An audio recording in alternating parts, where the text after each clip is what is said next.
আমি অন্তপুরের মেয়ে, চিনবে না আমাকে। তোমার শেষ গল্পের বইটি পড়েছি শরৎবাবু। বাসি ফুলের মালা। তোমার নায়িকা এলোকেশের মরণ দশা ধরেছিল ৩৫ বছর বয়সে। ২৫ বছর বয়সের সঙ্গে ছিল তার রেষারেষি।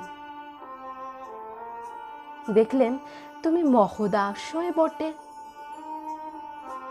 জিতিয়ে দিলে তাকে। নিজের কথা বলি, বয়স আমার অল্প। একজনের মন ছুঁয়েছিল আমার এই কাঁচা বয়সের মায়া, তাই জেনে পুলক লাগতো আমার দেহে।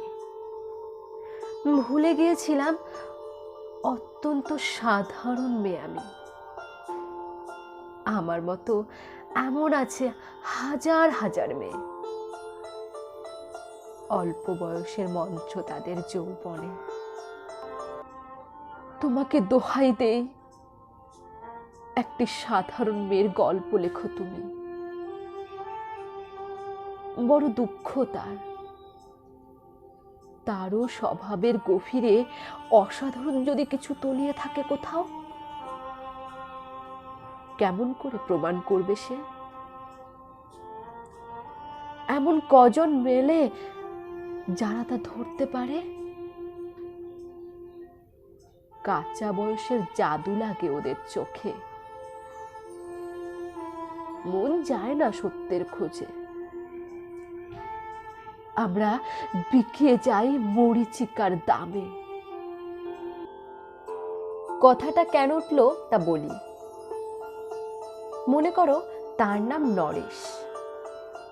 সে বলেছিল কেউ তার চোখে পড়েনি আমার মতো। এত বড় কথাটা বিশ্বাস করব সে সাহস হয় না। না করব যে এমন জোর কই। একদিন সে গেল বিলেতে। চিঠিপত্র পাই কখনো বা। মনে মনে ভাবি, রামো রামো, এত মেয়েও আছে সে দেশে, এত তাদের ঠেলাঠেলি ভিড়, আর তারা কি সবাই অসামান্য? এত বুদ্ধি, এত উজ্জ্বলতা, আর তারা সবাইকে আবিষ্কার করেছে এক নরেশ সেনকে। স্বদেশে যার পরিচয় চাপা ছিল 10-এর মধ্যে। গ্যালোমেলের চিঠিতে লিখেছে লিজির সঙ্গে গিয়েছিল সমুদ্রে নাইতে। বাঙালি কবির কবিতা কলাইন দিয়েছে তুলে। সেই যেখানে উর্বশী উঠেছে সমুদ্র থেকে। তারপরে বালির পরে বসলো পাশাপাশি। সামনে দুলছে নীল সমুদ্রের ঢেউ, আকাশে ছড়ানো নির্মল সূর্যালো। লিজি তাকে খুব আস্তে আস্তে বললে, এই সেদিন তুমি এসেছো, 2 দিন পরে যাবে চল।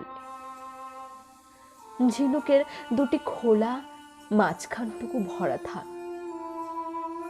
একটি নিরেট অশ্রুবিন্দু দিয়ে, দুর্লভ মূল্যহীন। কথা বলবার কি অসামান্য ভঙ্গি। সেই সঙ্গে নরেশ লিখেছে, কথাগুলি যদি বানানো হয় দোষ কি? কিন্তু চমৎকার হিরে বসানো সোনার ফুল কি সত্য? তবুও কি সত্য নয়? বুঝতেই পারছো, একটা তুলনার সংকেত ওর চিঠিতে অদৃশ্য কাটার মতো আমার বুকের কাছে বিধিয়ে দিয়ে জানায়, আমি অত্যন্ত সাধারণ মেয়ে।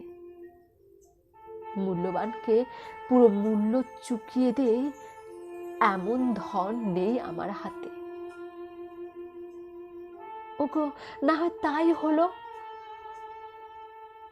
না হয় ঋণী রইলেম চিরজীবন। পায়ে পড়ি তোমার, একটা গল্প লেখো তুমি শরৎ বাবু, নিতান্তই সাধারণ মেয়ের গল্প, যে দুর্ভাগ্যিনীকে দূরের থেকে পাল্লা দিতে হয় অত্যন্ত ৫-৭ জন অসামান্যার সঙ্গে, অর্থাৎ সপ্তরথিনীর মার।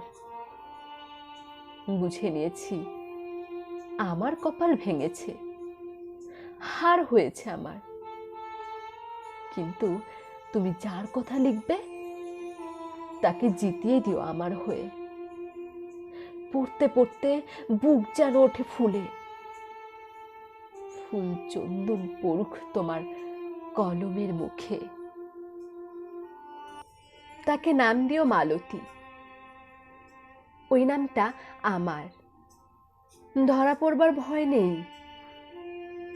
এমন অনেক মালতী আছে বাংলাদেশে, তারা সবাই সামান্য মেয়ে। তারা ফরাসি জার্মান জানে না, কাঁদতে জানে। কি করে জিতিয়ে দেবে? উচ্চ তোমার মন, তোমার লেখনী মহীয়সী। তুমি হয়তো ওকে নিয়ে যাবে ত্যাগের পথে, দুঃখের চরমে শকুন্তলার মতো। দয়া করো আমাকে, নেমে এসো আমার সমতলে। বিছানায় শুয়ে শুয়ে রাত্রির অন্ধকারে দেবতার কাছে যে অসম্ভব বর মাগি, সে বর আমি পাবো না, কিন্তু পায় যেন তোমার নায়িকা। রাখো না কেন নরেশকে 7 বছর লন্ডনে, বারে বারে ফেল করুক তার পরীক্ষায়। আদরে থাক আপন উপাসিকা মণ্ডলীতে। ইতিমধ্যে মালতী পাশ করুক MA কলকাতা বিশ্ববিদ্যালয়ে। গণিতে হোক প্রথম তোমার কলমের এক আঁচড়ে।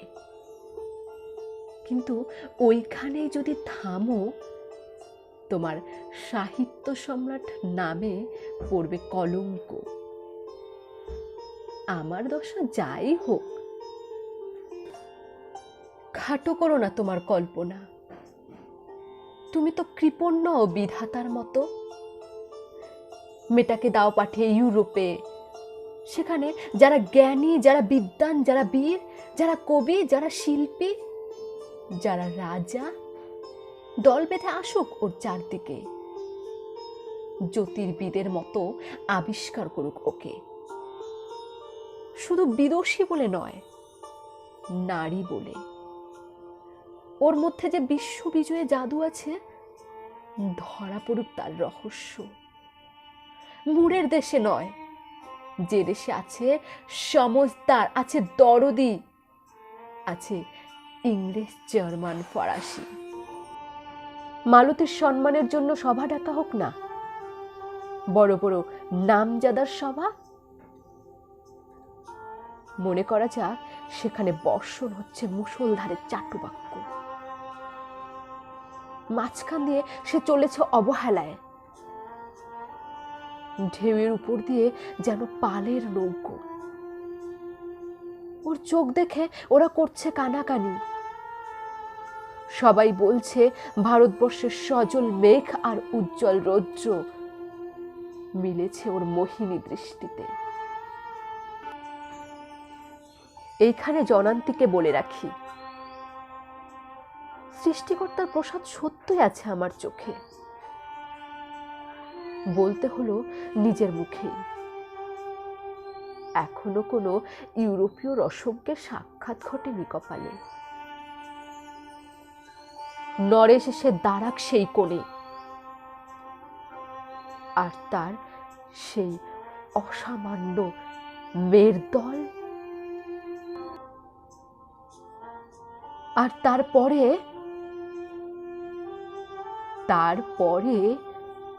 আমার নোটে শাকটি মুড়লো, স্বপ্ন আমার ফুরলো। হায় রে সামান্য মেয়ে, হায় রে বিধাতার শক্তির অপব্যয়।